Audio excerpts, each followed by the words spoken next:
수영교회 성도 여러분 반갑습니다. 하루가 다르게 나뭇잎과 꽃이 계절의 변화를 나타내는 봄입니다. 자연이 하나님의 시간에 순응하고 변화하듯이 우리들도 하나님의 뜻에 순종하면서 성화되는 삶을 살아가기를 소망합니다. 찬란한 봄날처럼 우리에게 참 부활의 소망이 있음을 기뻐하면서 하나님께서 우리에게 베푸신 은혜를 기억하고 이 시간 사도신경으로 우리의 믿음을 고백하겠습니다. 나는 전능하신 아버지 하나님 천지의 창조주를 믿습니다. 나는 그의 유일하신 아들 우리 주 예수 그리스도를 믿습니다. 그는 성령으로 잉태되어 동정녀 마리아에게서 나시고 본디오 빌라도에게 고난을 받아 십자가에 못 박혀 죽으시고 장사된 지 사흘 만에 죽은 자 가운데서 다시 살아나셨으며 하늘에 오르시어 전능하신 아버지 하나님 우편에 앉아 계시다가 거기로부터 살아있는 자와 죽은 자를 심판하러 오십니다. 나는 성령을 믿으며 거룩한 공교회와 성도의 교제와 죄를 용서받는 것과 몸의 부활과 영생을 믿습니다. 아멘. 이제 함께 찬양의 가사를 생각하면서 찬양하시겠습니다.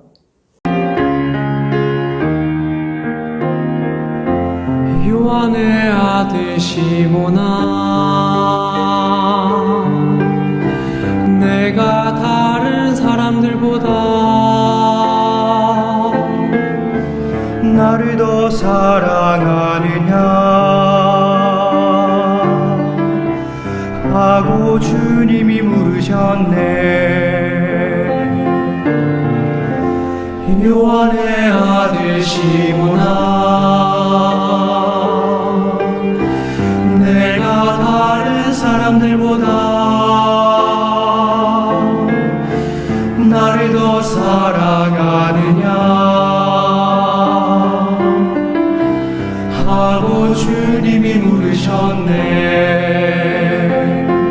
그때 나는 주께 대답했네. 내가 주를 사랑하는지 주님께서 아십니다. 주님께서 내 마음 아시리.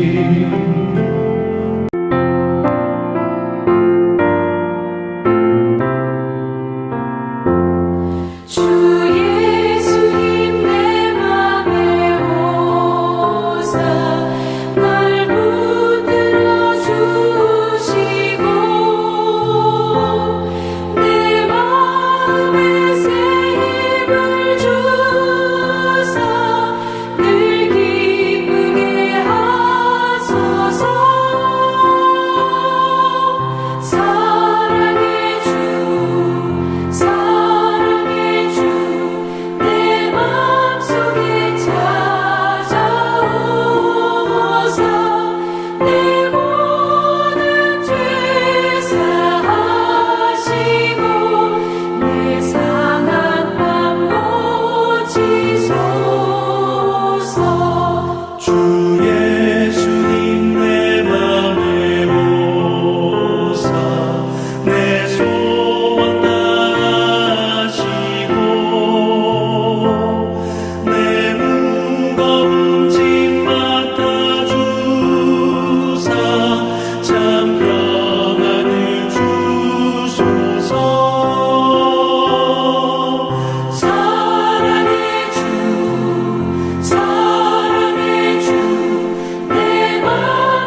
오늘 본문은 복 있는 사람 묵상 본문인 요한복음 21장 15절부터 25절입니다. 화면에 나오는 구절을 보시면서 함께 교독하겠습니다. 그들이 조밥 먹은 후에 예수께서 시몬 베드로에게 이르시되 요한의 아들 시몬아 네가 이 사람들보다 나를 더 사랑하느냐 하시니 이르되 주님 그러하나이다. 내가 주님을 사랑하는 줄 주님께서 아시나이다. 이르시되 내 어린 양을 먹이라 하시고 또 두 번째 이르시되 요한의 아들 시몬아 내가 너를 사랑하느냐 하시니 이르되 주님 그러하나이다. 내가 주님을 사랑하는 줄 주님께서 아시나이다. 이르시되 내 양을 치라 하시고 세 번째 이르시되 요한의 아들 시몬아 네가 나를 사랑하느냐 하시니 주께서 세 번째 네가 나를 사랑하느냐 하심으로 베드로가 근심하여 이르되 주님 모든 것을 아시오매 내가 주님을 사랑하는 줄을 주님께서 아시나이다. 예수께서 이르시되 내 양을 먹이라. 내가 진실로 진실로 내게 이르노니 네가 젊어서는 스스로 띠뛰고 원하는 곳으로 다녔거니와 늙어서는 내 팔을 벌리리니 양이 내게 띠뛰고 원하지 아니하는 곳으로 데려가리라. 이 말씀을 하심은 베드로가 어떠한 죽음으로 하나님께 영광을 돌릴 것을 가리키심이로라. 이 말씀을 하시고 베드로에게 이르시되 나를 따르라 하시니 베드로가 돌이켜 예수께서 사랑하시는 그 제자가 따르는 것을 보니 그는 만찬석에서 예수의 품에 의지하여 주님을 파는 자가 누구오니까 묻는 자더라. 이에 베드로가 그를 보고 예수께 여짜오되 주님 이 사람은 어떻게 되겠사옵나이까. 예수께서 이르시되 내가 올 때까지 그를 머물게 하고자 할지라도 내게 무슨 상관이냐. 너는 나를 따르라 하시더라. 이 말씀이 형제들에게 나가서 그 제자는 죽지 아니하겠다 하였으나 예수의 말씀은 그가 죽지 않겠다 하신 것이 아니라 내가 올 때까지 그를 머물게 하고자 할지라도 내게 무슨 상관이냐 하신 것이로라. 이 일들을 증언하고 이 일들을 기록한 제자가 이 사람이라. 우리는 그의 증언이 참된 줄 아노라. 같이 보겠습니다. 예수께서 행하신 일이 이 외에도 많으니 만일 낱낱이 기록된다면 이 세상이라도 이 기록된 책을 두기에 부족할 줄 아노라. 아멘. 오늘 본문은 부활하신 주님께서 제자들에게 세 번째 나타나셨고 그 세 번째 나타나는 중에 특별히 베드로와 대화하시는 장면으로 요한복음의 마지막 부분입니다. 특별히 이 본문에서는 예수님을 세 번 부인했던 베드로의 회복에 그 초점이 맞춰져 있습니다. 오늘 본문에서 보는 것처럼 예수님께서는 베드로에게 세 번 질문하셨고 이 질문에 베드로는 세 번 대답했습니다. 또한 예수님께서는 세 번에 걸쳐서 내 양을 먹이고 치라고 예수님의 하셨던 목자의 사명을 베드로에게 위임하셨습니다. 세 번에 걸친 질문과 대답과 위임을 통해서 베드로가 이전에 예수님께서 신문 받으실 때 대제사장의 뜰에서 예수님을 세 번 부인했던 것을 다시 회복시키기 위한 의도라는 것을 충분히 짐작해 볼 수 있습니다. 믿음을 가지고 또 그 믿음 안에서 살아간다 할지라도 베드로처럼 때때로 실패할 수 있고 또 잘못된 길을 갈 수도 있습니다. 하지만 주께서 우리를 다시 회복시키사 우리를 부르신 그 부름에 합당하게 다시금 세우시는 것을 베드로를 통해서 보여주고 있습니다. 예수님께서 베드로에게 가장 먼저 던진 질문은 요한의 아들 시몬아 네가 이 사람들보다 나를 더 사랑하느냐라고 하는 질문입니다. 요한의 아들 시몬이라고 하는 베드로에 대한 호칭은 그를 처음 만나고 부르셨을 때에 처음 불렀던 아주 다정스러운 말입니다. 그가 베드로라고 불리기 이전에 예수님께서 그를 이렇게 부르며 제자로 초청하셨고 이제 다시 그 호칭을 통하여 베드로를 제자로 부르고 계십니다. 이 사람들보다 나를 더 사랑하느냐라고 함으로써 곁에 서 있는 제자들을 가리키며 이 제자들보다 이전에 네가 그렇게 자신만만하게 나를 더 사랑한다고 내가 가장 열심 있다고 했던 그 열심과 사랑을 다시 한번 생각하고 돌아보고 회복하도록 베드로에게 말씀하고 있습니다. 예수님의 이 말씀에 대해서 베드로는 주님 그러하나이다. 내가 주님을 사랑하는 줄 주님께서 아시나이다 라고 하면서 자신이 이 사람들보다 더 사랑한다고 적극적으로 이야기하지 못하고 주님께서 이 모든 것을 아십니다라고 매우 겸손하게, 그리고 예수님께서 모든 판단을 하시는 분입니다라는 사실을 베드로는 인정하고 있습니다. 이런 베드로의 대답에 대해서 내 어린 양을 먹이라라고 예수님께서는 베드로에게 말씀하십니다. 이러한 예수님의 베드로에 대한 말씀은 선한 목자로서 예수님께서 이 땅에 살아가셨을 때 하셨던 모든 일을 이제는 베드로에게 위임하는 것을 알 수 있습니다. 이전에 선한 목자에 대해서 말씀하셨을 때에 그 선한 목자가 양들을 인도하고 먹이고 또한 그에게 생명을 주는 것처럼 베드로가 이제는 그 역할을 이어받아서 예수님께 맡겨졌던 양들을 대신 위임받아서 그들을 먹이고 또한 그들을 인도하고 그들을 위해서 생명을 내어주도록 베드로를 위임하고 있는 것입니다. 이어지는 두 번째와 세 번째 질문에서도 요한의 아들 시몬아 네가 나를 사랑하느냐라고 함으로써 제자들과의 비교가 아니라 예수님과 베드로의 관계 가운데서 너와 내가 진정한 사랑의 관계 속에 들어있는가를 질문합니다. 이런 예수님의 질문에 대해서 베드로는 주님 모든 것을 아시오매 내가 주님을 사랑하는 줄을 주님께서 아십니다라고 세 번째에는 더욱더 겸손하게 예수님만이 모든 것을 판단하실 수 있는 분이라는 사실에 대해서 자신의 겸손함과 그리고 이전까지 가졌던 자기 주장과 자기 교만을 포기하고 내려놓는 자세를 가지며 예수님께 나아옵니다. 이런 베드로에게 예수님께서는 내 양을 먹이고 내 양을 치라라고 다시 한번 위임하시는 말씀을 해주십니다. 목자장 대신 예수님께서 이제는 베드로에게 그 모든 직분을 위임하시면서 자신에게 맡겨졌던 사람들을 베드로를 비롯한 모든 제자들에게 먹이고 입히고 치도록 그리하여 그들을 예수님께서 하나님의 뜻에 온전히 순종하여 이끄셨던 것처럼 베드로를 비롯한 모든 제자들이 그 역할을 감당하도록 요청하고 계십니다. 또한 이러한 것들은 예수님께서 이후에 베드로의 삶에 대해서 말씀하시는 18절과 19절에서 더욱더 분명해집니다. 너는 젊었을 때 스스로 띠띠고 네가 원하는 곳으로 다녔지만 네가 늙어서는 네 팔을 벌리게 될 것이고 남이 띠띠우고 원하지 않는 곳으로 데려갈 것이다 라고 하는 말씀 때문입니다.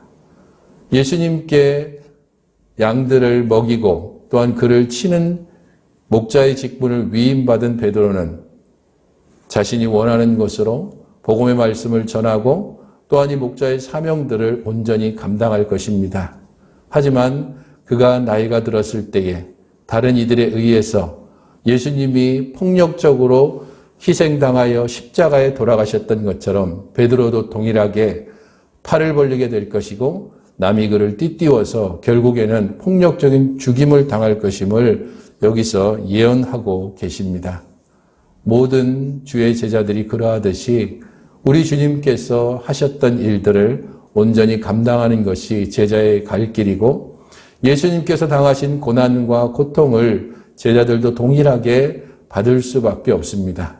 그러나 그 모든 것들로 인하여서 실망하고 회피하기보다는 이제 다시 회복된 베드로가 그 일을 기쁨으로 받아들였던 것을 우리는 역사를 통해서 충분히 들어왔고 또한 여전히 그 길을 우리는 요구받고 있습니다. 그러므로 예수님께서 베드로에게 하셨던 이 말씀과 위임은 동일하게 오늘 우리들에게 주셨던 명령이며 또한 우리에게 주시는 사명이라는 것을 기억해야 합니다. 이렇게 베드로와 예수님의 관계가 회복된 이후지만 베드로에게는 여전히 무언가 좀 장애물이 남아 있습니다. 그래서 그는 주님 이 사람은 어떻게 되겠습니까? 라고 하면서 예수님이 사랑하는 제자의 앞날에 대해서 질문하고 있습니다. 그가 이렇게 질문하는 이유는 사랑하는 제자와 베드로 사이에 여전히 미묘한 갈등 관계가 있었다는 것을 알 수 있습니다. 요한복음을 기록한 저자로 알려져 있는 예수님의 사랑하는 제자, 곧 사도 요한은 베드로와 계속해서 겹쳐지는 것을 볼 수 있습니다. 요한은 6월절 만찬 때에 예수님의 품에 안겨서 누가 예수님을 배반하고 또한 팔자인지를 들었고, 베드로는 그것을 요한에게 가서 누가 도대체 배반할 자인지를 말하라 할 정도로 사랑하는 제자와 예수님은 매우 친근한 관계에 있었습니다. 또한 대제사장의 집에서 베드로가 예수님을 부인하는 것을 유일하게 목격한 사람이 예수님의 사랑하는 제자입니다. 빈 무덤에 달려갔던 이들도 베드로와 사랑하는 제자였고, 갈릴리 바닷가에서 부활하신 예수님을 먼저 발견한 사람도 사랑하는 제자였습니다. 그렇기에 베드로는 이러한 상황 가운데서 어느 정도쯤 사랑하는 제자와 나름대로 불편하고 혹은 경쟁적인 관계 속에 놓여 있음을 알 수 있습니다. 이런 미묘한 갈등과 경쟁 관계에 있는 이 사랑하는 제자를 가리키면서 이 사람은 도대체 어떻게 될지 이렇게 베드로가 묻는 것에 대해 예수님께서는 그 사람이 어떻게 되든지 네가 무슨 상관이냐, 너는 나를 따르라 라고 말씀하고 있습니다. 누구와 비교해서 더 나은 것이 아니라 예수님만 바라보며 나아가도록 요청하고 있습니다. 우리들 대부분이 함께 믿음 생활을 하면서 때때로 함께하고 있는 형제나 혹은 자매들과 스스로를 비교하면서 우리들의 믿음을 스스로 깎아먹는 일이 한 번씩 있습니다. 주님만 바라볼 때에 그런 모든 미묘한 갈등이나 경쟁이나 그로 인해서 서로를 힘들게 하거나 혹은 서로를 어렵게 하는 일들을 버려야 합니다. 사랑하는 제자는 따로 예수님께서 그를 따르라라고 하는 그런 명령을 받지 않았어도 이미 이전에 보여줬듯이 예수님과 가장 친근한 관계 속에 있었고 예수님을 따르고 있습니다. 그것을 시기하거나 혹은 그것 때문에 우리의 믿음이 약해지는 것이 아니라 오히려 예수님께서 부르신 그 부르심이 무엇인지를 알고 그 사명을 따라서 다른 누구의 눈치나 혹은 누군가와의 경쟁이 아니라 예수님을 바라보고 예수님의 말씀을 따라 순종할 때 그때 우리의 사명은 더욱더 뚜렷해지고 우리의 발걸음은 더욱더 힘차게 될 것입니다. 우리들을 부르신 예수님은 동일하지만 우리들을 쓰시는 그 역할이나 혹은 우리들의 사명은 각기 다를 수 있습니다. 그러므로 하나님께서 우리를 부른 그 부르심이 무엇인지, 하나님께서 우리를 통하여 무엇을 하실지 거기에 집중하면서 각자의 부르심을 따라 각자의 사명을 쫓아서 순종하며 충성된 삶을 사는 것, 그것이 바로 우리 하나님께서 바라시는 것이고 그러한 삶이 하나님께 영광 돌리는 삶이 되어지는 것입니다. 우리들 각자가 우리에게 주신 하나님의 명령과 사명이 무엇인지 알도록 기도해야 할 것이고 그 사명과 명령을 따라서 살아가도록 믿음을 더하여 달라고 또한 주께 구하여야 할 것입니다. 함께 기도하겠습니다. 하나님 아버지, 저희들 모두를 주의 은혜와 그 사랑 가운데 이끄시고 인도하여 주시니 감사를 드립니다. 실패했던 베드로를 다시 회복시켜 주시고 우리 가운데서 연약함과 부족함이 있다 할지라도 우리를 불러 다시 주의 제자로 하나님의 백성으로 세우셨으니 그에 합당하게 행하게 하시고 다른 누구와의 비교나 경쟁이 아니라 우리 주님의 부르심에 온전히 우리의 눈과 우리의 마음을 모아 주의 부르심에 합당하게 살아가며 충성되게 하여 주시옵소서. 예수님의 이름으로 기도하옵나이다. 아멘. 이제 오늘 본문을 생각하면서 함께 기도하도록 하겠습니다. 회복된 베드로의 고백처럼 겸손히 주님을 사랑하며 주께서 맡기시는 삶을 온전히 살아갈 수 있게 해달라고 기도하시고 비교와 경쟁으로 귀한 시간과 은사를 허비하지 않고 내게 맡기신 사명이 무엇인지를 알고 충성되게 해달라고 기도하겠습니다.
교회를 위해서 기도하실 때에 매일의 말씀 묵상을 소중히 여기며 가정마다 예배를 통해 믿음 안에 굳건히 세워지도록 기도하시고 전도회와 구역 모임이 다양한 방법을 통해서 풍성해지게 해달라고 두 가지 기도 제목을 가지고 함께 기도하겠습니다.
계속해서 길어지는 코로나 상황 속에서 예배와 성도의 교제에 대한 소망을 굳게 잡고 믿음 위에 굳건히 서게 해달라고, 또한 사랑으로 형제를 돌아보고 나눔으로 이웃을 섬기는 수정교회가 되게 해달라고 기도해 주시기 바랍니다.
이제 마지막으로 국가와 사회를 위해서 기도하겠습니다.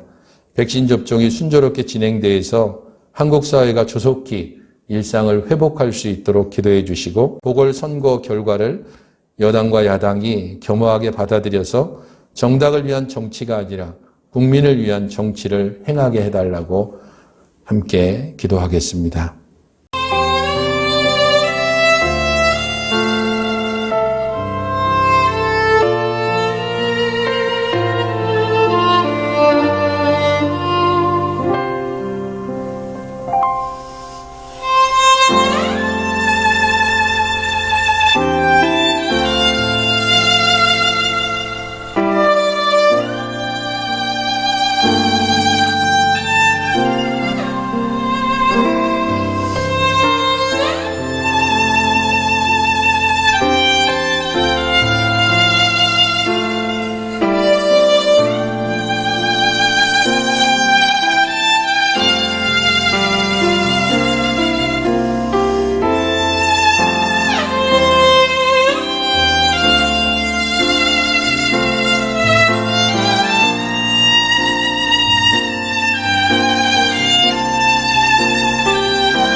이제 가정의 대표자가 가정을 위해서 기도함으로 오늘 수요 기도회를 마치겠습니다.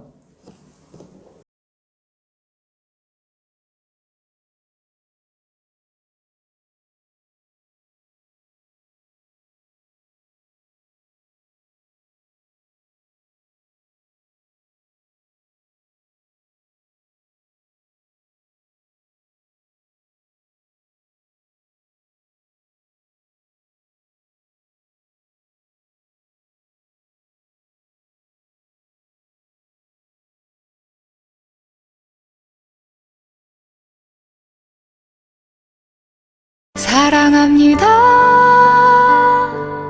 나의 예수님. 사랑합니다. 아주 많이요. 사랑합니다. 나의 예수님. 사랑합니다. 그것뿐이에요. 사랑한다 하더라. 내가 너를 잘 아노라. 사랑한다 하더라.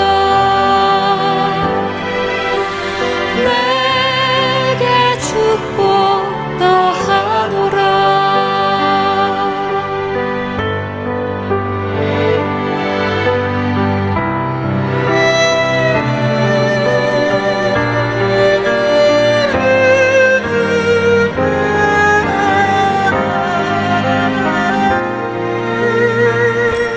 사랑합니다. 나의 예수님. 사랑합니다. 아주 많이요. 사랑합니다. 나의 예수님. 사랑합니다. 그것뿐이에요. 사랑한다 하더라. 내가 너를 잘 아노라. 사랑한다 하더라.